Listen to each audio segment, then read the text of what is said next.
Welcome to TLB Sports' way too early predictions for the 2024 NFL season. We're going to go through the NFC East in this video. I'll be covering every single division, and we'll be doing a compilation of all these videos for the entire NFC, AFC, and finally a full 32-team video. So make sure to subscribe if you don't want to miss out on that. Let's get started. The Dallas Cowboys, the longest running experiment of trying the same thing and being surprised when you get the same results, which also happens to be the definition of insanity. Nothing will truly change for the Cowboys until one or all of these things happen. Jerry Jones hands over the ownership and stops doing press conferences after every game. Mike McCarthy is replaced with someone who can win big games. Now, this isn't to discredit Mike McCarthy. He's a good coach, but much like Andy Reid in Philly and current day Kyle Shanahan, he just can't get past a certain threshold, which is the divisional round of playoffs, not the big game like these other two. Lastly, a new quarterback to replace Dak, though I think Dak is the least problematic part of this team. Rumors that he could reset the quarterback market with a $60 million a year contract while being a ringless quarterback with only 2 playoff wins is concerning. And it's apparent the defense only plays well when they feel like it, or more specifically against the New York Giants. To any Cowboys fans listening, I'm sure you'll see a championship in your lifetime, but not this upcoming season. Record 13-4 with the season ending in the divisional round of the playoffs. Speaking of the New York Giants, let's do them next. The Giants are in an unfortunate situation after getting a playoff win against the Vikings with Daniel Jones under center. I, and I'm sure many others, thought the Giants would be back and better this past season. Well, I was proved wrong not even a quarter into their Sunday night football game against the Cowboys in week 1. The Giants had their ups like Tommy DeVito for 3 games, but mostly their downs, which consisted of blowout losses and Daniel Jones, now on a 4-year, $160 million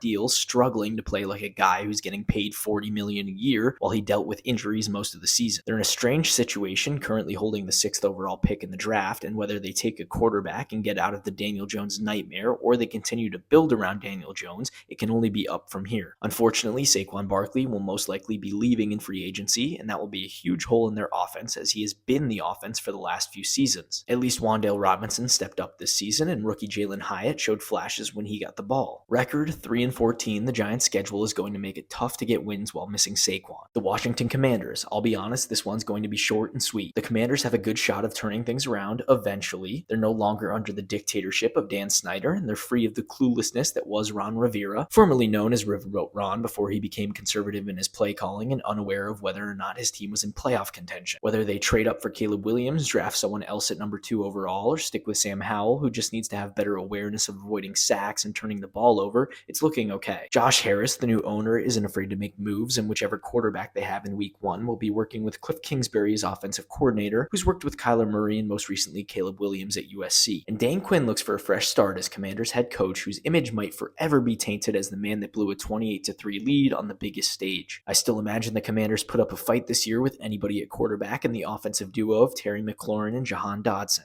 Record 4-13, they'll miss playoffs, but it's a good first season of beginning to change the culture of this team. Philadelphia Eagles, the Birds, one of my least favorite NFL teams, being that I live in Pennsylvania and have seen firsthand how obnoxious these fans can be. Nonetheless, I'll attempt to keep it unbiased. These Eagles have put together an Avengers-level coaching staff if the Avengers' job were to be mediocre at what they do. Vic Fangio at defensive coordinator and Kellen Moore at offensive coordinator are certainly upgrades from Sean Desai and Brian Johnson respectively, but will it be enough to save Nick Sirianni's job? I know I said I wouldn't be biased, but how does Nick Sirianni still have a job? This was one of the worst collapses from a team I've ever seen, but considering Nick Sirianni, in his own words, is making sure the culture is working with our 5 core values instead of calling defensive or offensive plays, these Birds might have a chance. Jalen Hurts needs to get better, as it seems NFL teams have figured out his style of play and his weaknesses, and the team as a whole has to get their egos under control, as A.J. Brown and Devontae Smith showed us they're no strangers to throwing fits when they don't get the ball. The Eagles will be in a head-to-head battle with the Cowboys for the NFC East, but I think the struggles from this past season will bleed into this upcoming season as they fall short of winning the division again. Record 12-5, I expect the Eagles to make the playoffs and lose in the divisional round. That covers this division. Feel free to leave a like and let me know your thoughts in the comments, and subscribe so you don't miss your team's division. Thank you.